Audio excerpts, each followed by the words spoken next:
రాజకీయాల్లో సహజంగా ప్రత్యర్థుల నుంచి సవాళ్ళు ఎదుర్కోవడం, ఇబ్బందులను ఎదుర్కోవడం ఇవన్నీ కూడా రాజకీయాల్లో సహజమైనటువంటివే. కానీ ఈ రాజకీయాలు ఇప్పుడు అలా కాకుండా ఒక కొత్త ట్రెండ్‌లోకి వెళ్ళిపోతున్నాయి. ముఖ్యంగా కుటుంబాల మధ్య కలహాలు రావడం, ఆ కలహాలకు కారణం స్పష్టంగా ఇది అని చెప్పలేనప్పటికీ, ముఖ్యంగా ఆర్థికపరమైనటువంటి అంశాలు, రాజకీయ ఆధిపత్య కోసం జరుగుతున్నటువంటి ఒక ఆలోచనలో భాగంగా కుటుంబాల మధ్య ఎంతవరకు కలహాలు పోతున్నాయంటే, ఎన్నో సంవత్సరాల నుంచి ఎంతోమంది ఆకాంక్ష మేరకు అనుగుణంగా నడుస్తున్నటువంటి పార్టీలు కానీ, ఆ కుటుంబాల మీద అభిమానం కానీ, ఆ కుటుంబాల పట్ల ఉన్న గౌరవం కానీ ఎలన్నా పోని మనకు సంబంధం లేదు అనే విధంగా వ్యవహరించేటువంటి స్థితికి వచ్చినాయి.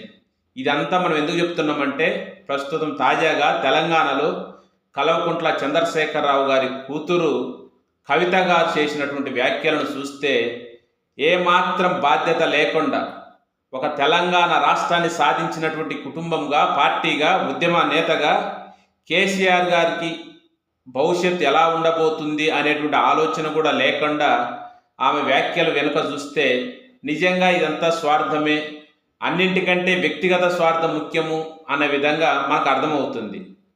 తెలంగాణలో మొన్నటి ఎన్నికలలో బీఆర్ఎస్ పార్టీ ఓడిపోయిన తర్వాత చాలా సమస్యలు వచ్చినాయి. సహజంగా ఏ రాజకీయ పార్టీకైనా అధికారం కోల్పోయిన తర్వాత అధికారంలో ఉన్నటువంటి కొన్ని చిన్న తప్పులు కానీ, విధానపరమైనటువంటి నిర్ణయాల లోపాలు కానీ కొన్ని ఇబ్బందులు కలిగించవచ్చు. అది సహజం కూడా రాజకీయాల్లో. సరే, వీళ్ళు అతిపెద్ద ప్రాజెక్ట్ కాళేశ్వరం ప్రాజెక్ట్ చేపట్టడం, దాంట్లో ఒక 2-3 ఫిల్లర్లు కుంగిపోవడం, కొన్ని ఇబ్బందులు జరగడం, దాని మీద ప్రస్తుతం అధికారంలో ఉన్నటువంటి కాంగ్రెస్ ప్రభుత్వం ఘోష్ కమిషన్ నియమించడం, ఆ కమిషన్ విచారణను సుదీర్ఘంగా చేసి ప్రభుత్వానికి ఒక నివేదిక ఇచ్చింది. ఆ నివేదికను ప్రభుత్వం అసెంబ్లీలో చర్చకు పెట్టి, ఈ నివేదిక ఆధారంగా సెంట్రల్ బ్యూరో ఆఫ్ ఇన్వెస్టిగేషన్ను విచారణ చేయాలని వాళ్ళు కేంద్ర ప్రభుత్వానికి ఆదేశించడం జరిగింది. సరే, అది ఏం తేలుతుందో తర్వాత మనం చూడొచ్చు. కానీ ఇక్కడ ఎవరైతే ఈ మధ్యకాలంలో కేసీఆర్ కుటుంబంలో కొన్ని అంశాల పట్ల విభేదతతో ఉన్నటువంటి కవిత గారు నిన్న కొన్ని వ్యాఖ్యలు చేయడం జరిగింది. ఈ కాళేశ్వరం ప్రాజెక్టుకు సంబంధించి ఏదన్నా అవినీతి జరిగిందంటే అది కేసీఆర్ గారికి సంబంధం లేదు, కేవలం ఆ రోజు నీటిపారుదల శాఖ మంత్రిగా ఉన్నటువంటి హరీష్ రావు గారు, ఇంకొక ముఖ్య వ్యక్తి కేసీఆర్ దగ్గర ఉన్నటువంటి సంతోష్ రావు గారు, ఆ ప్రాజెక్టు కాంట్రాక్టర్ మేఘా కృష్ణారెడ్డి అని వ్యాఖ్యానించడం జరిగింది. సరే, నువ్వు వాళ్ళతో డిఫర్ అయినావు కాబట్టి వ్యాఖ్యానించిన నీ దృష్టిలో నువ్వు అది కరెక్ట్ అనుకోవచ్చు. కానీ అలా వ్యాఖ్యానించడం వల్ల మీకు వాళ్ళ మీద కక్ష తీర్చుకునే అవకాశం కానీ లేదు, మీ యొక్క మనసు సంతృప్తి పడేటువంటి అంశాలు కానీ ఏమున్నాయి? మీరు ఏమన్నారు? కాళేశ్వరం ప్రాజెక్టుకు సంబంధించి అవినీతి జరిగిందంటే హరీష్ రావు లేదా సంతోష్ రావు, మేఘా కృష్ణారెడ్డి అని మీరు అంటున్నారు. అంటూనే మళ్ళీ ఏమన్నారు? వీళ్ళ వెనకల్లా రేవంత్ రెడ్డి ఉండి నడిపిస్తున్నాడు అని మీరు అంటున్నారు. అంటే మా తండ్రి కేసీఆర్ గారు మంచివాళ్ళే, కానీ ఆయనకు తెలియకుండా చేసినటువంటి ఒక పని అని మీరు వాళ్ళని అంటున్నారు. ఓకే, రైట్, అటువైపు నుంచి అలా పెడదాం. కానీ మీ సంగతి ఏంది? మీరు లిక్కర్ కేసులో ఎందుకు జైలుకు పోవాల్సింది వచ్చింది? ఇక్కడ ఎవరిని నిందించాలి? కేసీఆర్ కుటుంబంలో కేసీఆర్ కొడుకుగా కేటీఆర్ ఉండగా లేదా కేసీఆర్ గారు ఉండగా లిక్కర్ కేసులో మీరు ఇరుక్కోవాల్సిన అవసరం ఎందుకు వచ్చింది? ఒకవేళ మీకు వ్యాపారాలు ఉండిండొచ్చు, ఎందుకు మీరు జైలుకు పోవాల్సింది వచ్చింది? అంటే మీరు కూడా తప్పు చేసినట్టే కదా. అంటే సరే, మీరు తప్పు చేసిందో చేయలేదో అనే పక్కన విషయం పెడితే మొత్తానికైతే ఏదో జరిగింది కదా. అలాంటప్పుడు వాళ్ళని ఎలా నిందించగలుగుతారు? మీ వైపు నుంచి మీరు కరెక్ట్గా లేరు కదా. మీరు కరెక్ట్గా లేకుండా అటువైపు వాళ్ళు నిందిస్తే మీకు ప్రజల పట్ల మీ చుట్టూ ఉన్నటువంటి వాళ్ళు మీ గురించి ఏ విధంగా అర్థం చేసుకుంటారు?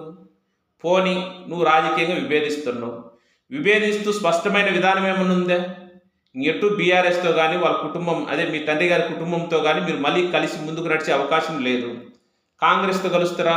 లేదు, రేవంత్ రెడ్డిని ఒక పక్క చెప్తుండ్రు. పోనీ బీజేపీతో పోతారా? నిన్ను జైల్లో పెట్టినటువంటి పార్టీగా అసలు మీరు డిఫర్ అయ్యిందే అందుకు. ఏదో బీఆర్ఎస్ వాళ్ళు ఈ బీజేపీతో రాజకీయంగా కలిసి ముందుకు నడవాలనేటువంటి ఒక నిర్ణయం చేసినారని, ఆ ఆలోచన నాకు నచ్చలేదనేటువంటి విషయాన్ని ఇంతకుముందు కూడా వ్యక్తం చేసారు. అంటే ఇదంతా చూస్తే, ఒక రకంగా చూస్తే ఒక కుటుంబంలో కొందరు వ్యక్తుల మూలంగా వాళ్ళకు ఉన్నటువంటి ఇన్ని రోజుల పరపతి కానీ, పరువు కానీ అవన్నీ కూడా వ్యక్తిగత స్వార్థాలకు బలైపోతున్నాయి అనేటువంటిది మనకు క్లియర్గా అర్థమవుతుంది. ఇక నిజంగా చెప్పాలంటే కవిత గారు తీసుకున్న నిర్ణయం కానీ మాటలు కానీ ఆమె భవిష్యత్తుకు ఏమాత్రం ఉపయోగపడకపోగా అటువైపు అటు కుటుంబ పరువును తీసే విధంగానే ఉన్నాయి. ఎందుకు ఒక పక్క మీరేమంటున్నారు, మా తండ్రి గారు మంచి అంటున్నారు. మంచి అయితే మనం ఒక రకంగా ఆలోచించాలంటే రాష్ట్ర స్థాయిలో ఏది జరిగినా కూడా ఫైనల్గా ముఖ్యమంత్రి గారు బాధ్యత తీసుకోకపోయినా నైతికంగా వాళ్ళే బాధ్యత వహించాల్సి ఉంటుంది కదా. అలాంటప్పుడు వీళ్ళని ఎందుకు మీరు కారణం చేయాల్సింది వచ్చింది? పోనీ చేసిండు, మీ వైపునేంది, మీ వైపున కూడా ఉంది కదా. కాబట్టి ఇవన్నీ ఆలోచించుకోవాలి. రాజకీయాల్లో ఓడిపోయినప్పుడు ఇవన్నీ సహజమే. అయినా తొందర ఏముంది, సిబిఐకి ఇచ్చిండ్రు, జరగని. మీరు అంత ఈజీగా నోటి మాటగా దీని వెనుక వాళ్ళున్నారు వీళ్ళున్నారంటే అలాగైనా నమ్మే విధంగా అయితే ఆ నివేదిక ఎందుకు, మళ్ళీ దాని మీద భారతదేశంలోని అత్యున్నతమైనటువంటి సంస్థ చేత దర్యాప్తు ఎందుకు? ఇవన్నీ కాదు కదా. ఒక ప్రధాన అంశం, ముఖ్య అంశము ఏదన్నా ఒకటి ఇబ్బందుల్లో ఉంటే దాని మీద విచారణ జరపడానికి ఆయా సంస్థలు ఉన్నప్పుడు మనం ఎందుకు తొందరపడాలి? తొందరపడమే కాకుండా మీకున్నటువంటి వ్యక్తిగతమైనటువంటి రాజకీయ కక్ష సాధింపు లేదు, కుటుంబ కలహాలను వాటిని ఇంకా పెద్దగా చేసుకోవాలి, దాని మూలంగా మీరేదో వ్యక్తిగతంగా లాభపడాలి అనేటువంటిది కూడా ఇక్కడేం కనపడట్లేదు. మీరు ఇప్పుడు బీఆర్ఎస్తో డిఫర్ అయినా కూడా మీరు సాధించగలిగేది ఏమీ లేదు. వాస్తవంగా చెప్పాలంటే మీరు తెలంగాణ జాగృతి జరుపున ఒక మహిళలను అందరినీ యూనిటీగా ముందుకు నడుపుకుంటూ తెలంగాణ కోసం కష్టపడను కాదనలేదు. కానీ కేసీఆర్ను కాదని, బీఆర్ఎస్ను కాదని ఒంటరిగా మీరు సాధించగలిగేది ఏముంది? అది కాలమే చెప్తుంది కూడా. మీకు కూడా తెలుసు ఆ విషయం. కాబట్టి ఇవన్నీ కూడా ఎట్లా ఉంటాయంటే ఒకసారి రాజకీయాల్లో వ్యక్తిగతమైనటువంటి అంశాలను ఆధారంగా తీసుకొని, వాస్తవంగా ఇప్పుడు ఉన్నటువంటి కాలంలో పక్కన ఆంధ్రప్రదేశ్లో చూస్తున్నాం, ఎంతో ఎంతో పెద్ద పెద్ద గొప్ప వాళ్ళందరూ మేము ఢిల్లీ స్థాయిలో చక్రాలు తిప్పినాం, భూచక్రాలు తిప్పినాం అనేటువంటి వ్యక్తులే కనీసం విభజన హామీగా ఇచ్చినటువంటి ప్రత్యేక హోదా సాధించలేకపోయారు. అలాంటిది ఒక రాష్ట్రాన్ని, రాష్ట్ర ప్రజల ఆకాంక్షను నెరవేర్చినటువంటి పార్టీగా, వ్యక్తిగా అంత ఈజీగా వ్యక్తిగత స్వార్థాలకు పణంగా పెట్టి రాజకీయాలు చేయాలంటే పెద్ద విలువ ఏమి ఉండదనేది కవిత గారు తెలుసుకుంటే మంచిది.